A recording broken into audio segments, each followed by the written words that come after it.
Elsa Faution, vous entendez le cri d'alarme des commerçants qui aujourd'hui tirent un peu la langue avec cette grève? Oui, je l'entends. Dans ma circonscription, les usagers, les usagères des transports publics peinent aussi pour se rendre au travail. Je vais aussi voir celles et ceux qui sont en grève. Moi, ce que je veux d'abord dire, c'est que je vois les ministres se déplacer auprès des commerçants et avec un commerçant qui dit chercher des solutions. Il y a une solution qui est évidente, qui est entre les mains du gouvernement, qui est celle qui est réclamée par les grévistes, mais aussi par un grand nombre de soutiens, c'est le retrait de la réforme.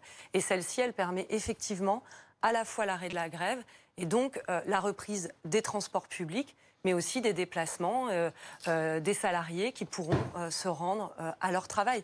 Voilà, ils ont la clé. Alors, la solution, celle qui permet de débloquer le pays, mais aussi de faire en sorte que cette colère qui existe et qui existait déjà chez les Gilets jaunes, parce qu'on a quand même un gouvernement qui, après un an de mobilisation des Gilets jaunes, du personnel soignant, aujourd'hui de la grève contre la réforme des retraites, des mobilisations assez inédites pour un gouvernement.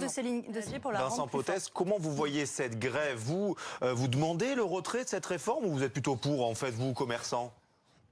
Commerçant, vous savez, moi, ma retraite, je me la fais tout seul. Hein. Moi, mais donc, qu'est-ce que vous pensez de cette réforme, en fait? La réforme Non, mais ça serait intéressant d'avoir votre point de vue, en fait, vous, restaurateur. Restaurateur moi, je ne fais pas partie du même système que la RATP et la SNCF. On fait partie d'un... Oui, mais vous serez concerné par le régime universel. Oui, mais un jour ou l'autre, on devrait y passer. On sera obligé d'y passer. Mais peut-être que pour dire d'ailleurs, les salariés du commerce, parce que le monsieur est dans le commerce, on peut parler des salariés du commerce qui très majoritairement sont des femmes, beaucoup avec des temps partiels, avec une pénibilité souvent, par exemple dans la restauration, qui est assez évidente, je crois. Eh bien justement, c'est ceux qui vont être le plus impactés aujourd'hui par ces retraites à point. Non, monsieur.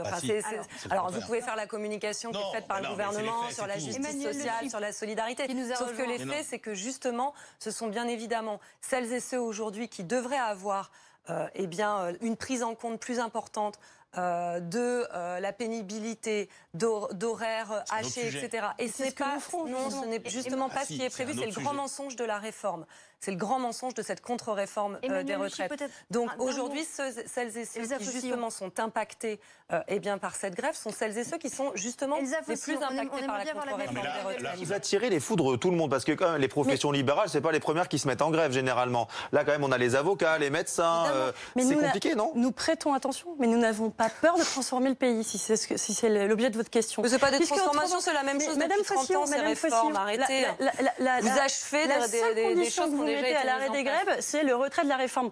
Que proposez-vous pour garantir la pérennité des retraites? Écoutez, déjà sur la pérennité, parce qu'on peut revenir à ce que le corps a sorti. Le Conseil d'orientation des retraites. Le Conseil d'orientation des retraites. Moi, un petit conseil. Déjà, la suppression des 80 000 postes de fonctionnaires, abandonnez-la. C'est celle qui met en déficit le système des retraites. Première proposition. Quand on vous fait une proposition sur le temps partiel imposé, notamment et particulièrement aux femmes, le temps partiel imposé, subi.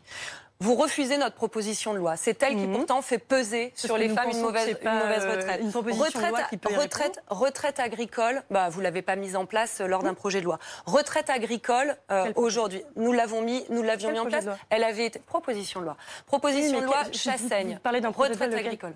En fait, vous avez parlé recentrer le débat parce que là, on n'y comprend pas. Toutes les propositions qui ont été faites et que nous avons faites pour améliorer la situation en emploi des gens. Parce que c'est ça, les retraites, ensuite, c'est le reflet de la situation en emploi. Je suis d'accord avec vous sur les inégalités. Tout ça, vous avez dit non. Donc aujourd'hui, quand vous venez nous raconter que vous allez mettre fin aux inégalités, forcément, personne ne vous croit.